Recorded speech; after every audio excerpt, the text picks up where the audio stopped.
Claire Casely, and I have a wonderful guest today, Sam Meredith, who's Hello. going. Hi, Sam. Hi. Sam's got some lovely experiences with fairies to share, and she's going to talk about her wonderful work as well. So, Sam, could you introduce yourself and tell us a bit about you and what you do, and then we'll talk a bit about your experiences. Okay. Thanks, Claire. Thank you so much for having me on and giving me this opportunity to chat about my experiences and about the work I do. So actually, I was thinking about this before I came on. What do I do? Because it's got harder and harder to define as I've grown as a person and as a being of energy, I suppose, in this world, and seeing myself more as just a being of energy and just flowing with life. Um, So my spiritual journey really properly started when I learned Reiki. I really properly consciously connected to that spiritual journey, which was about 15 years ago. So I went and did my Reiki 1, and eventually I trained to be able to teach Reiki. So I'm a Reiki master, which I find a slightly strange definition, because when you become a Reiki master, you actually realize you know nothing about it, really. It's a bit of a misnomer. So my background is in Reiki, but I've since gone on to do all kinds of energy work. I discovered that I'm a channel, I'm a light channel, so I speak light language. I also absolutely adore writing visualizations and meditations. So I hold regular meditation groups online and offline, which I've done for about 10 years now. Um, and so the way I define myself now is I see myself as a soul nurturer. That's what my team tell me I am. I simply hold space for people so they can see how beautiful they are, so they can reconnect with their gifts, they can reconnect with their heart, and they can reconnect with themselves and their inner voice. And I have all these different tools at my disposal to help me with that. And that's who I am. That's what I do. Mm. That's the work I love. So that's me. Ah, beautiful. Obviously, yes, you're a kindred spirit then. You see, Yes. that's why they put us together, Claire. Yeah. They know what they're doing. We just have to, get out of the way Yeah. and let them guide Yeah. us. Yeah. Yeah.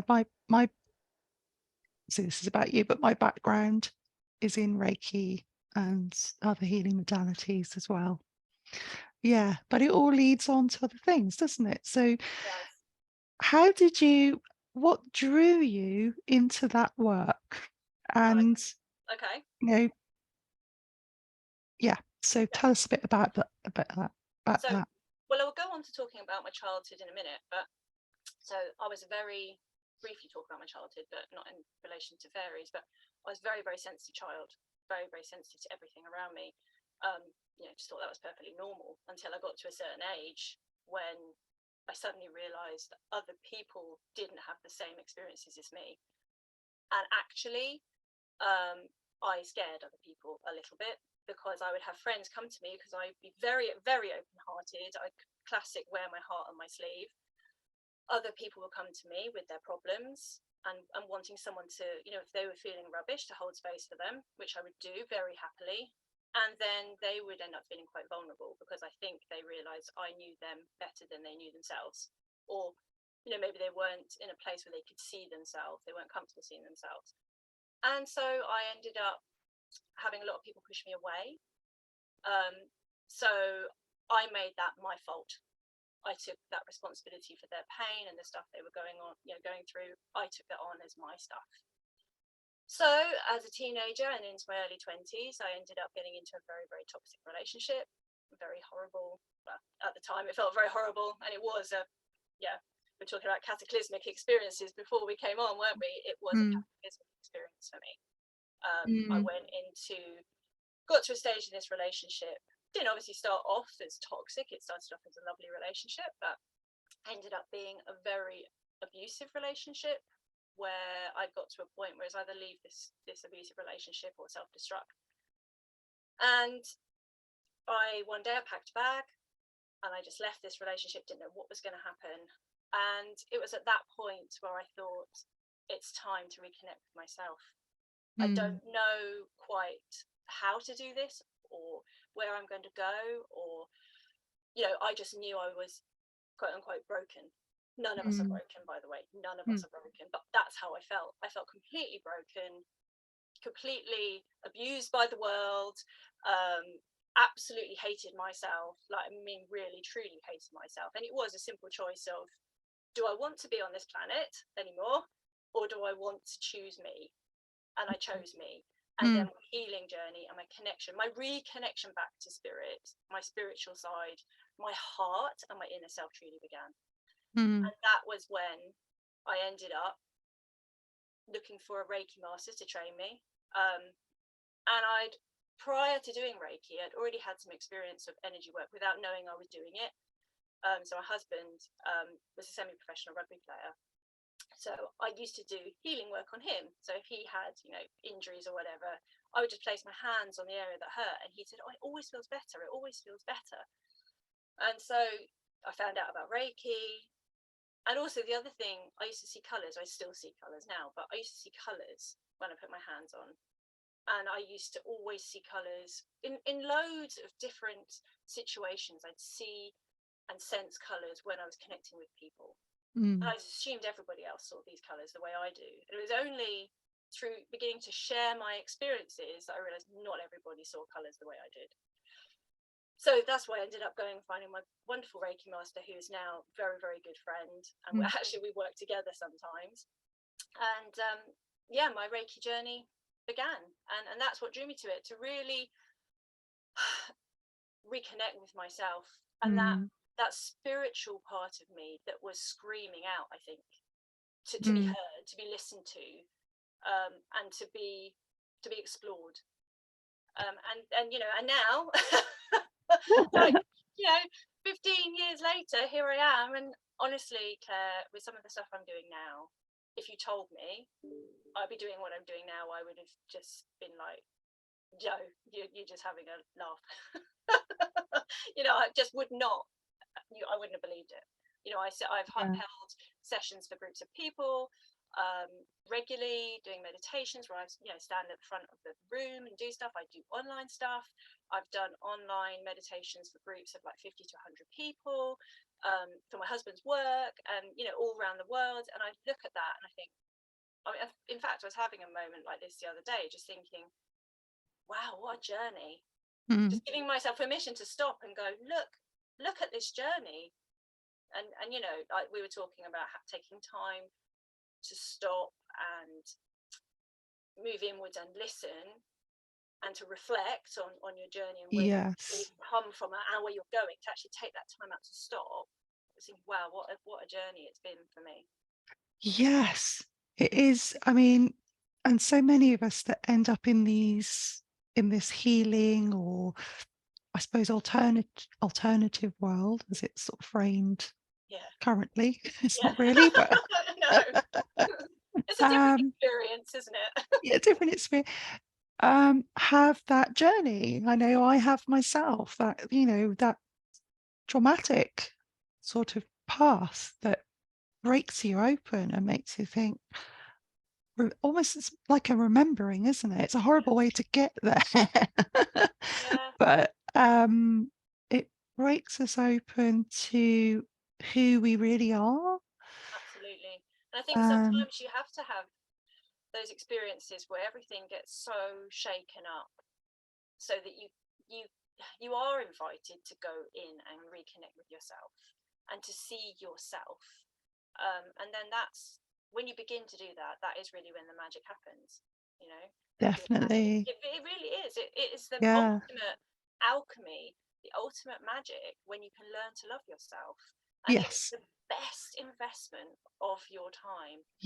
And it benefits everybody around you when you invest in yourself. It truly, truly does. And from a person who's gone from, really not having any time for myself, to recognize that and to see that. And if I get that message out to anybody listening to this, investing in yourself is never, ever a waste of time. Ever. It's the best gift you can give to yourself and to everyone around you that you care about. Definitely, yes, it has a knock-on effect, doesn't it? And it just has a ripple effect. Absolutely. And in the most sort of in ways that you can't imagine. I mean, if somebody had said to me 15 years ago, you'll be doing a podcast, I'd be like, what? You're crazy. Never want to do. But, you know, it's because of that journey that we do these things, isn't it? And you end up Yeah. meeting the most incredible people. The more you connect to your heart and all of yourself. When I say all of yourself, I mean all the aspects of yourself, not just the bits that you find easier to like, but all the bits, even the bits you think, oh, I don't really like that aspect of myself. If you can learn to love all those bits, you begin to interact with the world in a different way. You step out with, I mean, you hear this talked about a lot in spiritual circles, authentic, you know, confidence, authentic light, but you begin to step out as this authentic person, as who you truly feel to be, because you're not Mm. so scared of how people will react to you, because you love yourself. So in a way, I mean, we all want to get on with people, right? But you just accept that you're not going to be everyone's cup of tea, and that is okay, because you love you. And if you have Yes. that Yeah. foundation, it underpins everything else. And as you begin to step out as yourself, Mm. other people see you. And I mean, you know, see you. I don't just mean with their eyes, they feel your energy and they think, yes, Mm. feel that person. I want to connect with that person. And, you know, without even really an agenda, just they want to be in your space. They can Yeah. feel that magnetic Mm-hmm. attraction, and then incredible things happen. And, you know, it's been Yeah. so true for me. The more I've just stepped out and said, this is me, this is what I do, you know, I wouldn't have met you, Claire, because, you know, Mm. I just Mm. shared on your page about my fairy experiences. Mm. And just the more you do that, the more you connect with these incredible people, and Yes. you Yeah. create these spaces where amazing things happen, and you Yeah. inspire each other's growth, and it's just the most beautiful, magical, life enriching thing. It's just, I love it. It is so true. It's so true that people, I think once you start to emanate that, it really, it goes beyond, excuse me, it goes beyond that idea of, oh, you have to work really hard to achieve and blah, blah. You don't, you just have to radiate who you love yourself and just radiate who you are. And the right people will be drawn to you. And they'll be like, I want to work with that person. And like you say, we can't all be everyone's cup of tea, can we? No, And but it's like, that's okay. But that's okay. That's just, you know, when we mm, incarnate in our bodies here, we have different experiences with different people so that our souls can grow.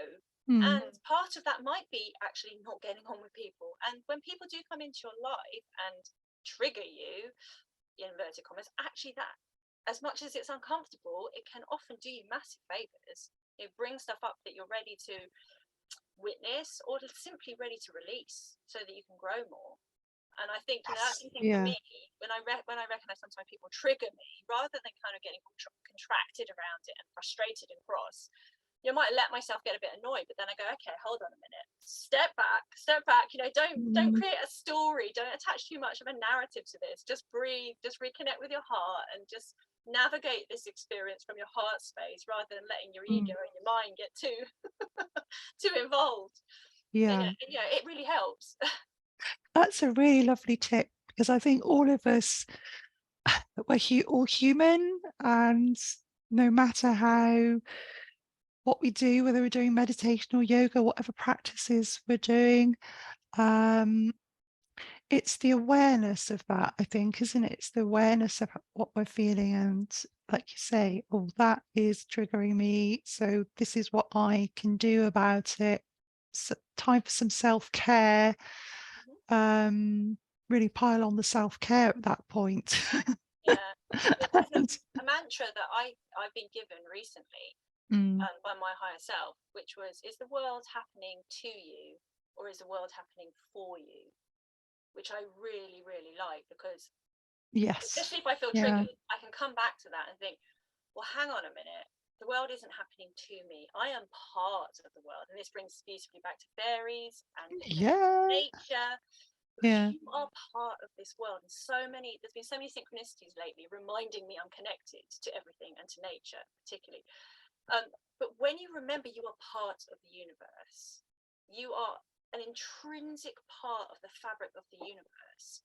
And inside you is all of the universe, all of the wisdom, all of the energy, because you are part of it. You are not separate from it. And when you remember that, you remember Mm. that these experiences, even the triggering, challenging ones, are happening.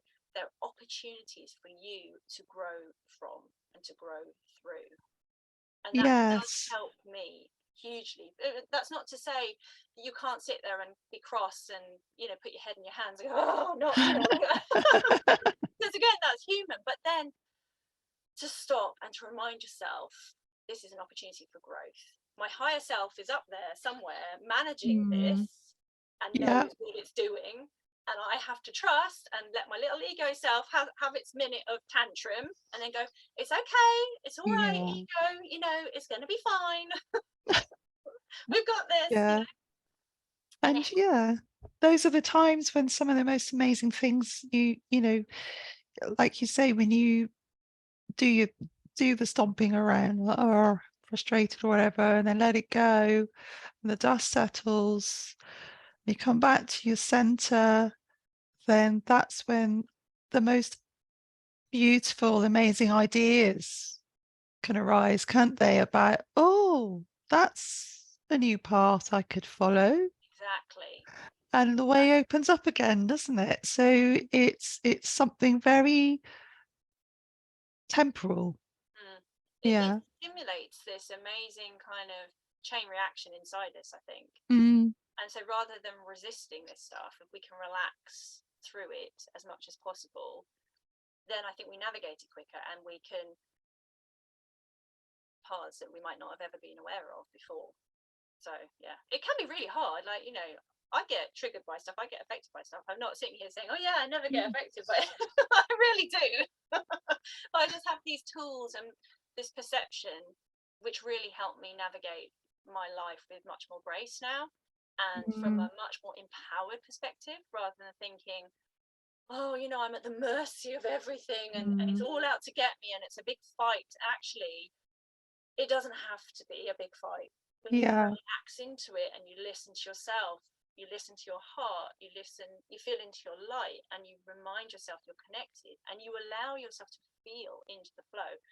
And let's face it, I imagine most of your listeners here are very, very sensitive souls in one way or another, and they have Yeah. their gifts and their sensitivities to enable them to feel into the flow.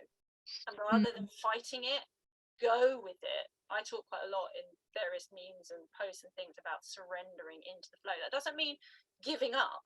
It means feeling into the flow and going with it and Yes. going with it with your heart. You know, really open up your heart rather than feeling afraid of it.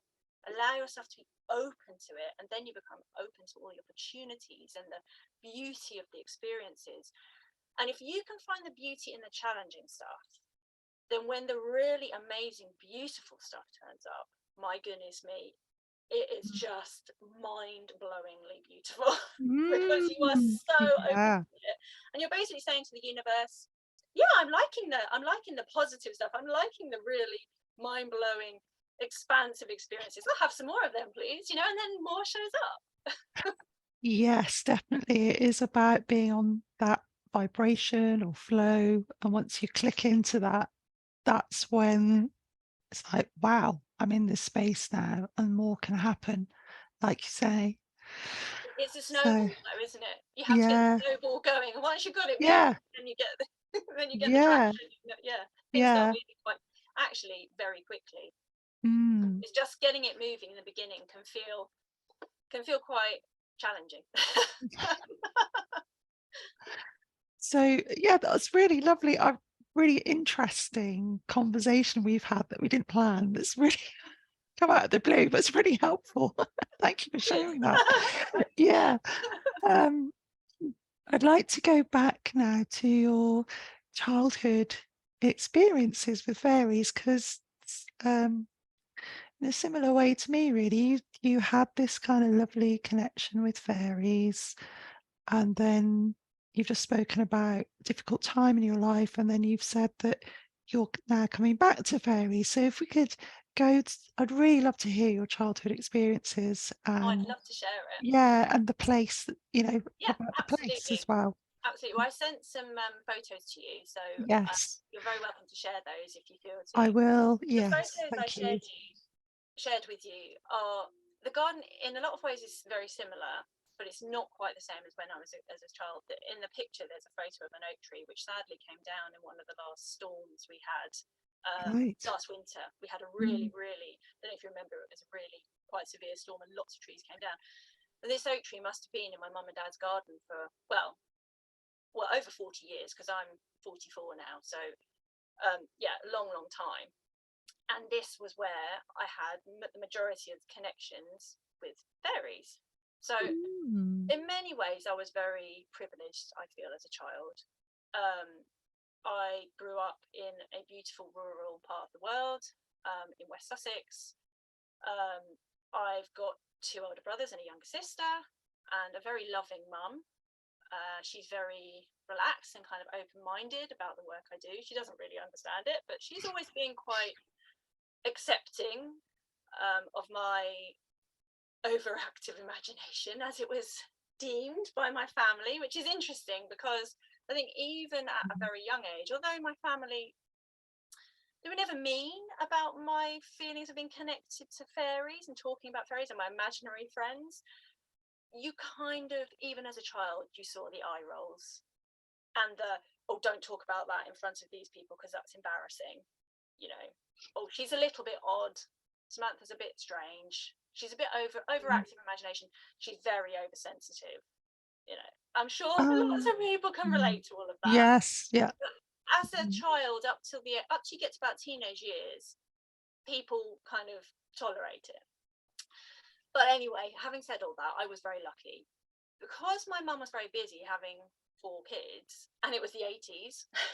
You pretty much were allowed to kind of just go out and play all day without constantly being watched, which is interesting actually. I Yeah. was reflecting on that and thinking how many children now get the opportunity to connect with I fairies. know, I know. It's that, yeah, I reflect on that as well with my children. Because Yeah. they're not really allowed much time, especially No. young children. And I'm not making this right or wrong, by the way. I'm a parent, Yeah. and it's natural to want to protect them. Mm. But I digress a bit. As a child, I used to play loads and loads and loads out in my mum and dad's garden, and I was very, very, very fortunate. They have roughly an acre of garden for me to play in, and that was my playground. My younger sister, who I'm very close to, is 5 years younger than me, and my brothers are my oldest brother. I think he's about 5 or 6. I can't remember how old he is. He's about 5 or 6 years older than me, so it's quite a reasonable gap. And having two older brothers, you can imagine I got to an age where they didn't want to have anything to do with me anyway. But I used to go and play on my own for hours and hours and hours in the garden. And my favourite thing to do was to play down the bottom of the garden where we had a swing on this oak tree. And there is like a bank, which isn't really clear in the photos, but there's a bank where the oak tree is kind of set into the bank. And there's a lowered area where there's these steps down. And from the photo I sent you, there are these pillars and there are these steps, and it's become quite overgrown, so you can't really see it. But I always used to think that they were the steps to the other world. I didn't think anything. This was what I was told in my head. These were the steps to the Yeah. other world, and I'd walk down the steps to the other world, and the fairies would be there, and there was a river of light, and I would go into the boat on the river of light, and I would sail away, and the fairies would be there. And for me, my experience of fairies, I would feel them before I saw them. I Mm. would feel Mhm. them. I could feel the joy, Yeah. the Mhm. uplifting kind of sense of playfulness and the curiosity and the creativity. And they would kind of show up like not like flashes of light. You kind of almost see a flash of light. You think, did I see that out of the Mm. corner of your Mhm. eye?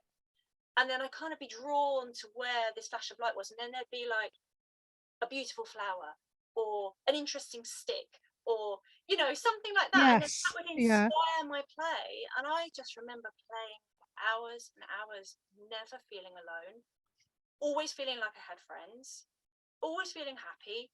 Mm. being plastered in mud, Ah, picking picking all sorts of flowers I probably shouldn't have done. And the other thing which I find hysterical now is I remember setting up an area. My parents had these leylandi trees, and they got massive. And I set up this area where there was all these branches sticking out, and I had pots and old saucepans and empty margarine cartons. I set them up. I had all different leaves and sticks and stones I collected around the garden, which the fairies had helped me find. And I'd create oh, this little, and I'd make my little potions, and pretend, that. And I just think now, I think, oh my goodness me, how much of my childlike self was connecting into nature and the natural kind of remedies potentially, but also past lives where I've probably been a healer and done the same. And I find it really yeah. funny now. So I was very, very lucky. I had beautiful experiences with fairies, which I just assumed was normal, and everyone had those Mhm. experiences. And they were also a doorway, the fairies, to other magical beings, because I was very lucky to have that relationship with it, and for years I had that relationship.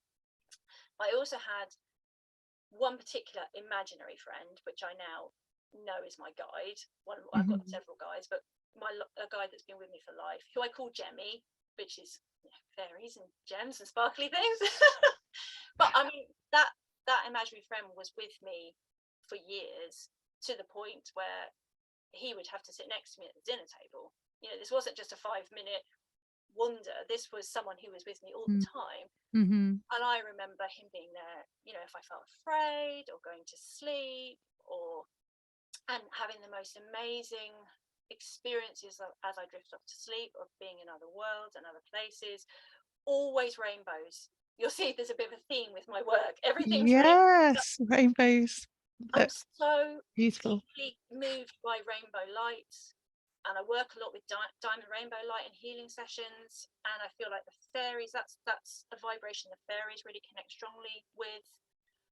I almost feel like it's a bridge to that Mm. dimension. I don't Yes. know. I'm just talking Mhm. totally intuitively now. I've read nothing Mm. on it. That's my feeling, and I trust more and more just to go with my feelings. And so I feel like they almost create this doorway, or they created a doorway for me to connect to other magical beings in confidence, because they're so uplifting and joyful. They almost hold you by the hand and Mhm. take you to this amazing magical world of creativity and potential. And you can meet all kinds of incredible magical beings. So unicorns for me, unicorn energy. And again, unicorns were with me all the time as a child. And it's just, there's an endless list. Particularly, like, I feel for me, ancient tree spirits and ancient ancestors, like ancient guardians of the earth. Mm. I felt, particularly in the last 12 months, a real strong reconnection to them. Yes. And the fact that you connected with the oak tree, you used to play near an oak tree, and fairies are said to inhabit, well, all trees, but especially oak trees. Mm. There's supposed to be, just myriads of fairies, according to old folklore, in oak trees. But I've experienced that. I have an oak tree opposite my house that I feel is very much a portal. Mm. Um, and trees are gateways, aren't they? So can I just take you back to this idea of the threshold, because that fascinates me, because in a lot of path workings with fairies, which I do, I expect you do something similar as well. There's this when you're going through a path working, one of the things that people are led through is to go down steps. Oh, that's so fascinating. So it's almost like this, on the first step, second step, and the deeper you go, the further down the steps, the deeper you go into that realm. Mm. So you were really tapping into something very ancient. Did you feel that? I mean, that's my interpretation, Yeah, but did you feel something really ancient, the I think themes that were coming up for you? absolutely. I think what's Yeah. interesting is, at the time, as a child, I didn't think about it. No. I think that says it all. I was just totally listening to my heart. Mm. My mind wasn't getting in the way. I was literally like, I go down the steps and I'll be taken to the other world. There was no like, like as adults, we'd be like, oh, I think I must question this and think about whether this is real. Or, there's none of that. It was just, I just go down the steps to the other world. Yeah. And it was that easy. It was literally because I think my heart was so open, Yes. and I was in that vibration. I was with my friends. I was, it was the most natural place in the world for me to be.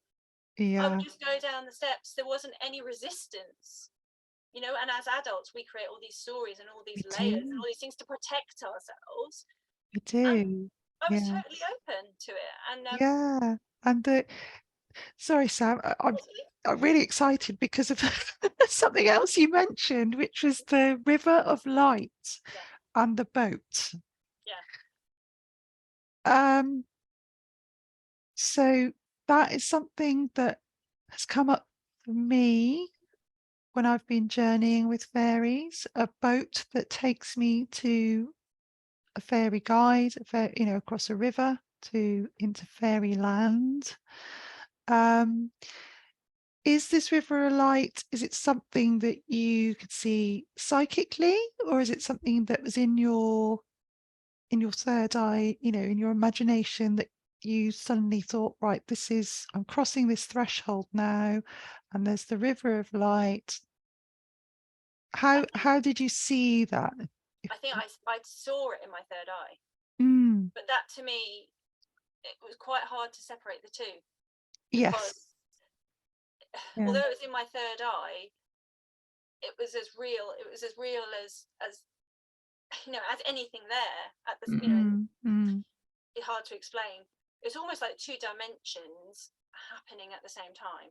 yes. It was almost like the realm, that fairy dimension, that vibration that the fairies inhabit, although physically you couldn't see it, in my mind's eye, it was as clear as a photograph, and I can see it now. I Mm, can step back into it. And what's so fascinating, like, it's really interesting talking about this actually. I write a lot of meditations, as I said at the beginning. I've written a meditation which I wrote specifically for children. Actually, I did it at the start of the lockdown when oh, kids were lovely. struggling. I Yeah. wrote a meditation which is about a journey on a river of light that takes you to Mm. a like this amazing portal of transformation. So I'm obviously tapping into, Yes. Yes, because I mean, so so many people I've spoken to, and me as well, during lockdown just had these incredible um inspirations to create things like that to help people. Mm. And So I yeah. think it was a real invitation for me to reconnect to that experience with the spiritual world and other dimensions and other beings. It was a real invitation to reconnect with the kind of purity of those experiences and to reconnect. And I think this is one of the things of fairies.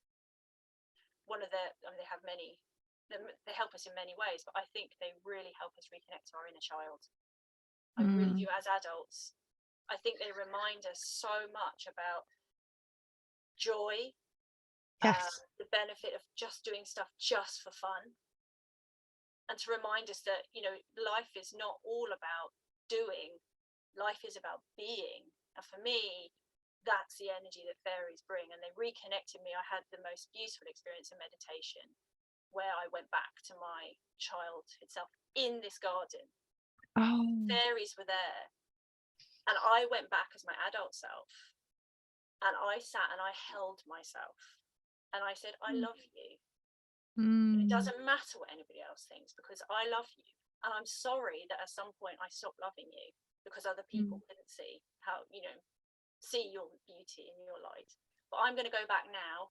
And the fairies were there, and it was in this garden, and it was such a moving experience to have that reconnection. Very healing. And it mm, felt like in doing so, it created this kind of reconnection to all of my history, and it just helped clear so much pain. And it mm. was incredibly empowering because I did that. I took Yeah. responsibility for that. But the fairies helped me to do that. They were Oh, very much there. yes, they're such loving beings. Wow. Have you been back to the garden? Do you go back there and Yeah, because my mum still lives there. yeah, So I go back there quite a lot, and it's lovely. I take my kids back there, which is amazing. yeah, And I go and it's actually the bit where I connect with the fairies, particularly right down the bottom of the garden. And there's blackberry bushes down there, so I go down there with my kids, and they pick blackberries. And fairly recently, actually, before it would have been about 2 years ago, before the oak tree got blown down, my son, who absolutely adores nature, I mean, he mm. absolutely adores nature. He's the kind of child, you walk along the pavement and there's a snail going across the pavement. He's like, no, you've got to stop. I've got to pick this Oh, snail up, otherwise it's going to get trodden on. Or, earthworms, spiders. He absolutely adores nature. He found a toad which oh, was at the bottom of this oak tree. It was sat there, like they do, like pretending to not be there. yeah, hiding. Oh, He was like, oh, Mummy, yeah. there's a toad. It's amazing. And it was just beautiful. I just thought, what an amazing opportunity to be able to share this space with my children. And I was telling them Mm, about the swing. And actually, when the oak tree was still there, the swing wasn't there anymore, which I used to sit on, but the rope from where the swing was hung up was there. And I was sharing this, the experiences I had there. yeah, Very honest with my kids. I'm very open with my kids about yes. my work and my experiences, and they're very accepting. I've got a teenage daughter now. She's coming up to 14, and she does a lot of eye rolling at me with some of the stuff I say. But then, Oh, yeah. but they both Mm. love the opportunity to talk to me about these things and to connect and Mm. to have an inquiring mind and a curiosity about these things, which I think they have. Um, so Yes. that's lovely to have shared those experiences with them. Yeah, that's so important. And it's a natural thing, isn't it, when they become teenagers? Because I've got two 16-year-olds, that they do sort of want to separate from us and come up with their own ideas about things. But I find as soon as I go back into nature with my children, because they had that early experience, because like your children, there's like a switch that turns on, Mm-hmm. and they switch from being the sort of um it back into that mode of seeing things in a more sort of open-minded, magical way. And more open to exploring the world like that. So Yeah, yeah, it's yeah. interesting you say that because we go on holiday every year. We've gone to the same place in Cornwall every year.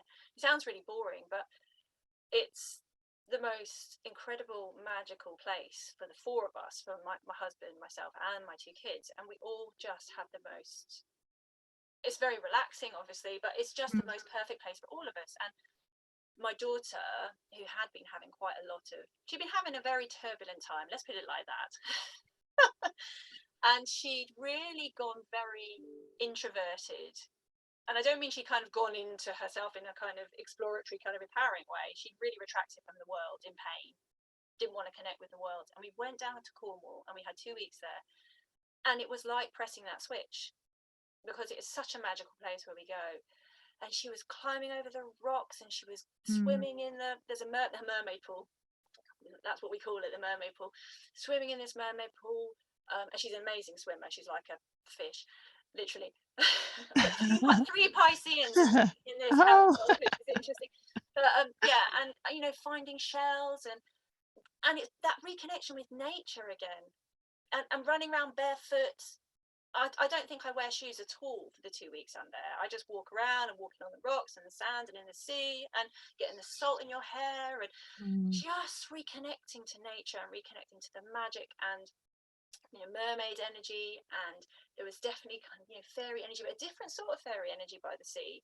Definitely a different sort of feel. I don't know if you're much more knowledgeable about this, but different Uh, fairies connected to different elements. Definitely feeling well, different. I I'm still learning myself. I think it's just an ongoing process, isn't it, with fairy realm and all of these other realms. But I have I'm going to do an episode about mermaids and mermaid experiences I've had. I tend to be more auditory, interestingly. I mean, I'm an artist, so I'll see things in my third eye, like Mm, fairies that I draw, um, or I'll see them in shapes in nature, mm, popping in and out. But I tend to hear fairy music. mm, I've heard fairy music. I've heard mermaids singing on the coast in special places that are more sort of remote sort of coves where not a lot of people go. Um, and caves as well. Sea caves are interesting to go into and sing yeah. and see what happens there. I think I'll have to try that next year when I go there. Yeah, I yeah, oh, really like feel it, but it's yeah. magical. Honestly, the energy there is so Mm. restorative. But it's actually the first place I ever spoke light language, Oh, um, right. Yeah, I and can it was see very. why. It, Yeah. it just felt. I Mm. literally went and stood up on the cliff, and the sun was setting, and the wind was blowing, and I felt so moved by it, and I felt so connected to my heart, and I thought, I'm just going to do this. I'm just going to do it, and Mm. it just came through. And it was such a mind-blowing, powerful experience, because there was definitely a connection to this ancient she. It was definitely a she. Said she was the guardian of the earth. She was really ancient. It didn't feel like Mother Gaia. It felt like some really ancient energy that's deeply Mm. connected, and it came through. And I was out there for about 40 minutes, and I came back, and I must have looked like, I've been through a hedge backwards. And my husband's amazing. He's so supportive of all the work I do. Even if he doesn't understand it, he like really like listens, and he's like, wow. And I think it looked like I'd been through like, a tidal wave or something. And I came Yeah. back and my eyes were wild. He was like, what happened to you? And I was absolutely just buzzing, because it was like I just connected to all of nature in this moment. And I was like, oh my goodness me. How do you explain that to somebody? It was so Yeah. magical, and I feel so grateful for that experience. That was my first experience of, obviously I'd heard other people channel light language, but for those of you, who know light language to begin with, you hear it and you think, that's a bit strange. And but then suddenly, when you really open your heart and you connect to this energy and just let it flow, it just literally pours out of you like a waterfall. And it was just Yes. Yeah. magical I experience. wow. That is amazing. You're making me want to go on holiday to Cornwall. It's a really good ad. Going to Cornwall. Yeah, Oh, I love it's a magical Cornwall. place. It It's a magical is. place. It is. Yeah. I haven't been there for a while. But yeah, oh, that's such an amazing image of you standing on the cliffs with the wind in your hair and channeling this light language. And Um, what was lovely was there was no agenda. There was no audience. It was me, the energy, and my heart. mm, And it just felt like, just do it. Just do it. yeah. And it was just almost like rewilding my soul. And again, I think that's what the fairies, the elementals, the magical beings, they're all showing up in force at the moment to remind us of our connection Mm, to nature. We've become so separate as yeah. human beings. We've become so separate from nature, and our connection to the soil, to the leaves, to the air. We've forgotten that we are Mm, part of all of this. And when we remember and we reconnect with it, it's just it's life changing. It's life changing. definitely. Definitely. Yeah, I know that's been many people's experience that have had, including myself, a difficult time in their life and then um, rediscovered connection with nature and creativity. Um, It's and healing. It's and so healing for our yeah, souls. Our souls are crying out for it. And so many people, they feel lost, disconnected, purposeless, and it makes them feel depressed because they're missing something in their lives. And my advice to those people would be, get out and reconnect with mm, nature in some way. even if it's literally just to go for a walk around the block. I mean, I know that's not perfect. If you get out into an ancient wood or get down to a river or Mm. by the beach, amazing. But get out there and reconnect with nature. I mean, I had this incredible experience the other day. I'm taking it deeper now, where it had been absolutely chucking it down with rain, and the leaves were absolutely covered in raindrops. And I was walking my dog, and I thought, I'm just going to reach out and just hold on to this leaf at the moment. I'm just going to feel this leaf. I'm going to feel how it feels. I'm just going to connect with it. And I just had this such a deep moment of, I'm part of this. You know, the rain is purifying everything and it's enriching the soil. And I was thinking, wow, you know, it's just a leaf. I'm thinking, if you actually stop and take a moment to remember you're part of it, it's just, yeah, amazing to Yeah. remember.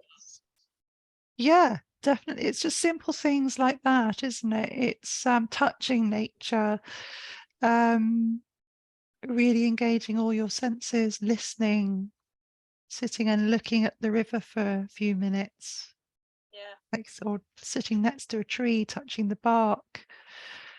Um, I remember mm, particularly actually, funnily enough, as a teenager, I know I can't, it's not so easy to do it now, but in the summer, just lying in the grass, in a meadow, in a meadow with the bees buzzing, and you can smell the earth, you can smell the grass, you quite often smell wildflowers, and just lying there and listening.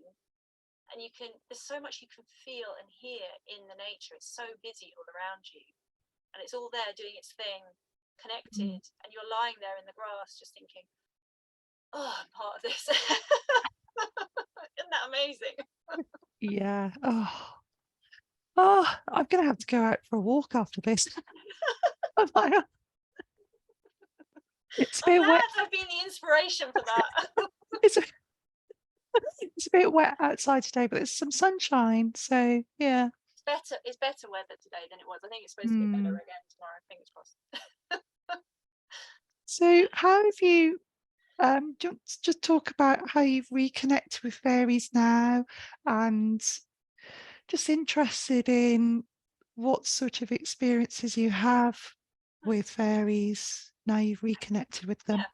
So up until the lockdown, so up until early 2020, I was practicing as a Reiki practitioner regularly. So I was holding sessions with people and doing regular guided meditations. And when the lockdown happened, I basically lost all my venues to hold guided meditations, and I wasn't able to see one-to-one clients for quite a while for obvious reasons. I had a bit of a breakdown, I'll Mm. say. I remember sitting on the kitchen floor, crying my eyes out, thinking, I've built up this business. There's people who need my help, and I can't help them. I can't reach them. What's the point of all this? Why have I done all this? And I allowed myself to pretty much fall apart again. I have a very vivid memory of sat on the kitchen floor in tears, and my husband saying, "You can't give up on this." You know, he said, "This is you. This is your life. This is me and my life." I say my work. It's it's my it's my everything. Spirituality and energy work, and it is me. But I just felt so like, what do I do? What do I do? And I took that once I got over the initial kind of shock and trauma of the experience. And I think, we all had our own reaction to that in our own way to those lockdowns and everything. Once I got over that initial shock, I thought, I'm going to take this as an invitation to reconnect with myself again, to go inwards, to meditate every day again, which I'd got out of the habit of, to listen to my heart again. All those things that I've been telling everybody else to do for ages, but I wasn't actually really doing it. I kind of got out of the habit, and I thought, okay, this is a really good opportunity to reconnect, to write some new meditations, to think about my intentions behind my work again, to reconnect with my intentions, to inquire what my intentions were, why I'd followed the path I had to get to this point. And I ended up going into some amazing meditative spaces, doing lots of shadow work, connecting to some really quite traumatic past life experiences, and allowing that stuff to come up. and doing a lot of purifying, I suppose, and releasing of past trauma. And as part of that, my fairies stepped in again. The fairies stepped in again. They started making themselves known in meditation. And as I said, they took me back to my inner child. They took me back in my mind to the garden where I grew up.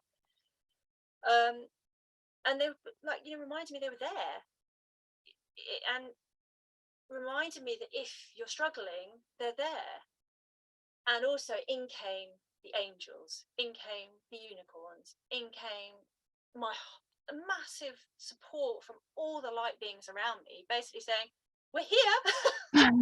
We're so focused on, yes, I've got some particular guides, but I kind of got quite tunnel vision about the way I was working and working with specific guides rather than and controlling the experience and needing it to look a certain way. I'd kind of put blinkers on myself and put limitations on myself. So by having this opportunity to reconnect with my heart from a real open space without any expectation of what it would look like, and to go with that and to let go of control around how my work would look, suddenly it became so clear how blinkered I'd been. There's all these light beings and angels and this whole team that were there for me to connect into, and all I had to do was ask. All I had to do was ask and open my heart up, and they were all there. So that's when the fairies came back in, and they really reminded me that it was this opportunity to reconnect to my heart in a much more expansive way than I had been doing, and to remember to find joy in my work again. And for me, I'd almost started to find a sense of guilt in finding joy in my work. It's almost like kind of tapping back into those feelings of not being good enough and not being worthy enough, and getting really kind of contracted around, is it good enough? How can I measure my work to validate myself? So it was really an invitation to stop doing that and to step out of that and let go of that and to expand beyond that. So they really came in to remind me just to have fun with it and to start doing more creative stuff. So with the light language, and also I'm an energy artist. I draw energy art. I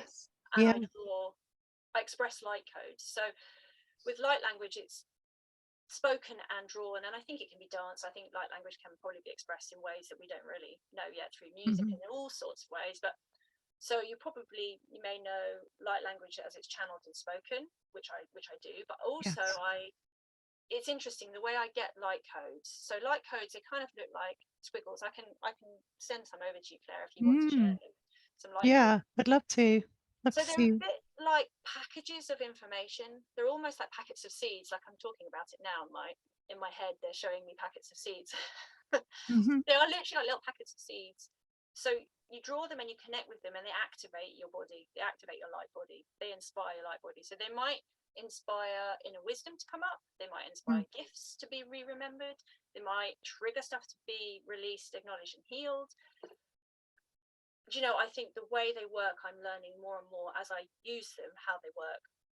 But what's interesting is I tend to get them quite often in meditation, where it's almost like a zip file, where it comes through my head so fast I couldn't tell you what it was. It like goes like dust, like code. Like sometimes you see code and it flashes like down the screen. It's a bit like that. I can't really consciously remember. I just know it's been like dumped in my being, in my consciousness. And I'm like, that's going to come out. And then I sit and I script, and anyone who's watched me script live, it just flows. It just comes through. I've watched myself back scripting, and I've just been like, wow, did I just do that? But yeah, so I'm kind of digressing a bit. But what the fairies did for me was they reminded me there was all of this other stuff. They helped open the door to joy and creativity, which helped connect me to all these other opportunities to connect with high vibrational beings of light who are there at this time, piling in to help us all. And I've got to share this because it connects. Before I came on, this is one of my favorite decks, Oracle of the fairies. Oh, Karen Kate. I've not seen that one. I'd be interested to, So yeah, see this is that. one I really, really love. And I Yeah. picked a card. I thought I'll pick a card for this group. Aha. Right? Yeah. And this is the card I picked out. Ask for help. Oh, look at that. Yeah, that's fantastic. So it talks about in this Yeah. card, it talks about the angels reaching out, but it's also saying on the card, it says angels are celestial beings who protect everyone, and the fairies say now is the time for you to ask for angelic assistance. So I feel like, and I thought this was fascinating because I've been thinking about this anyway, how the fairies are a doorway, they're an opportunity to help us reconnect from a space Mm. of joy and creativity to this whole plethora, this whole orchestra of light beings. They're there to help us feel a sense of safety almost, to open our hearts up. They're there to support our hearts as we do this. So it's almost like they're a stepping stone between us and the angels and the other light Mm. beings to kind of dance with you to this amazing dance floor of light where all these light Yes. beings are waiting to partner with you.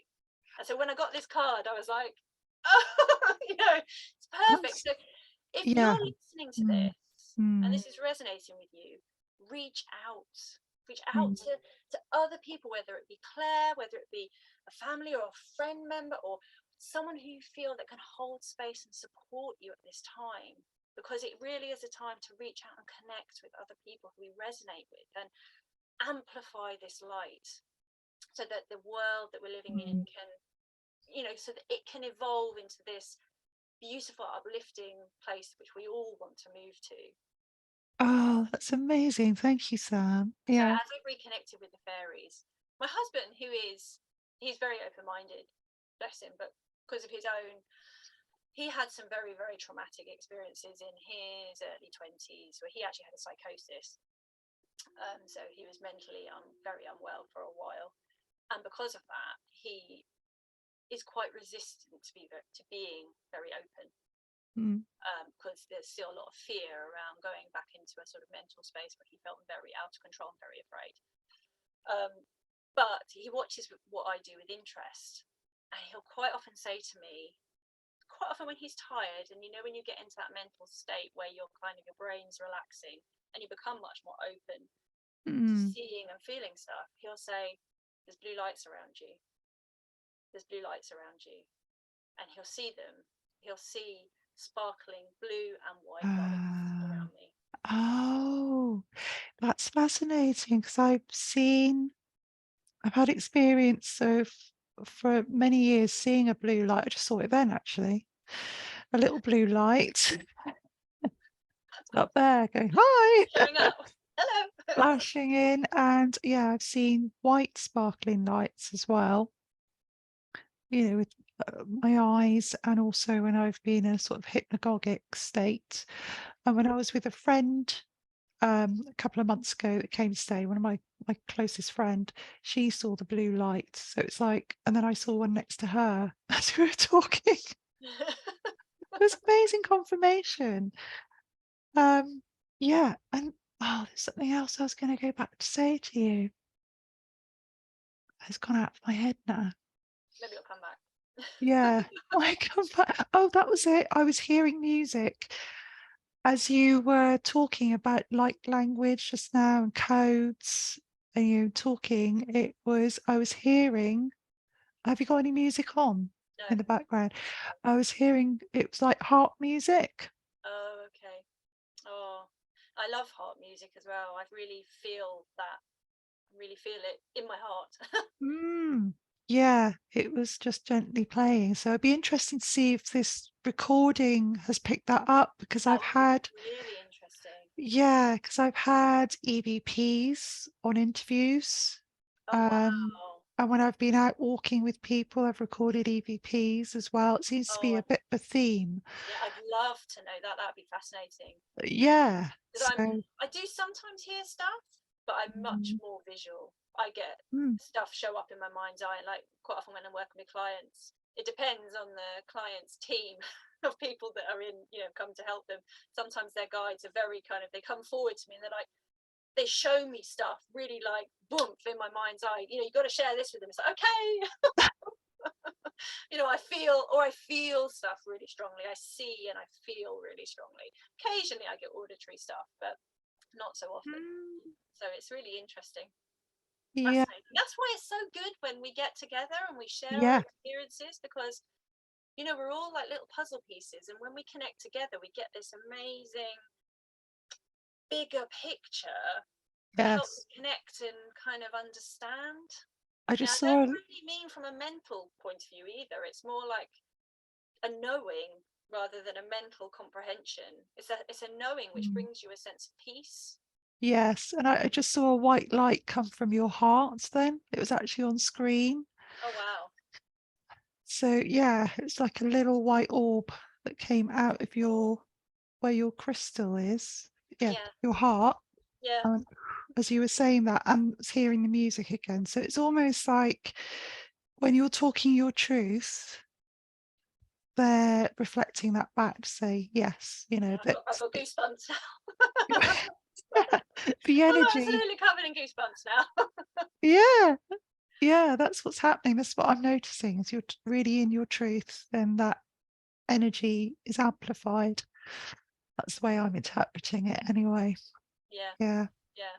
Oh, Oh, well, lovely to speak to you. it's been Uh, lovely. It's been an awesome opportunity to get to know you better and to chat. And it's been lovely to share my experiences. And I really encourage anyone who's listening to this who feels moved by any of what we're talking about to reach out and share your experiences. I know hmm, it can feel a bit scary, a bit daunting, um, and you can feel a bit fearful of what other people will think.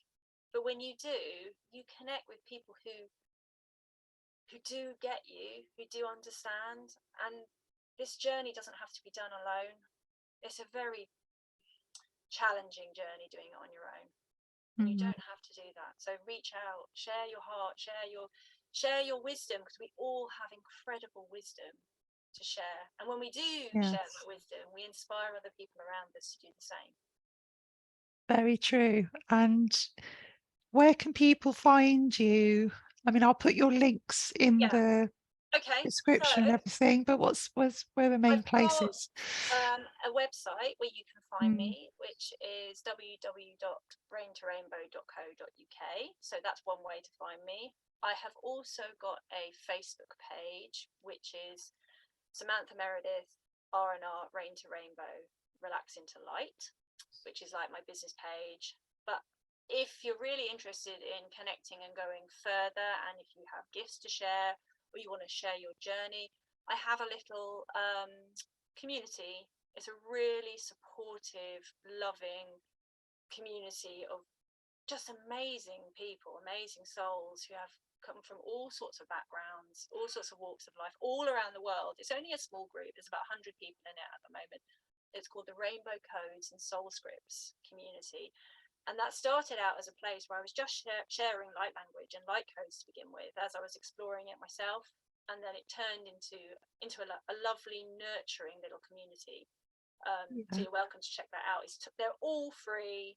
Just go on, have a look, and you can connect to me and you can share your story, or if there's anything you want to talk about, you're very welcome. So those are probably the main things. And I'm on Fabulous. Instagram as well. But yeah, I'll give you all the Yeah. links and everything. So Yeah, that's great. And I'm in your community on Facebook, oh and yeah, it is a really lovely space. There's some amazing people in there. yeah. And yes, I recommend that to people as well And too. it's very much a space where obviously you see a lot from me, Mm, but I really encourage people to step forward and to share their experiences in that mm, space. And I think people are quite hesitant still to do that. I have got one or two people who regularly contribute, which is awesome. There's one thing I always say to people when they join: this is a community space. This is something we're collaborating together, and we all kind of, it's like this incredible magical soup. You know, we all add a bit, we all had our own ingredients, and it creates this yes, amazing mystery soup, and you never I know know. quite know how that's going to unfold or how it's going to look. But it's I love that group so much. I absolutely love Yeah, it. It's like my little, I feel like it's a family of light. It really is. I love it there. So you'd be very, very welcome brilliant. to come and join. Brilliant. Thank you, Yeah, Sam. my pleasure. It's been Yeah, awesome. it's been a fabulous chat. Thank you. Right, I'm Thank you. going to say goodbye on here and stop recording.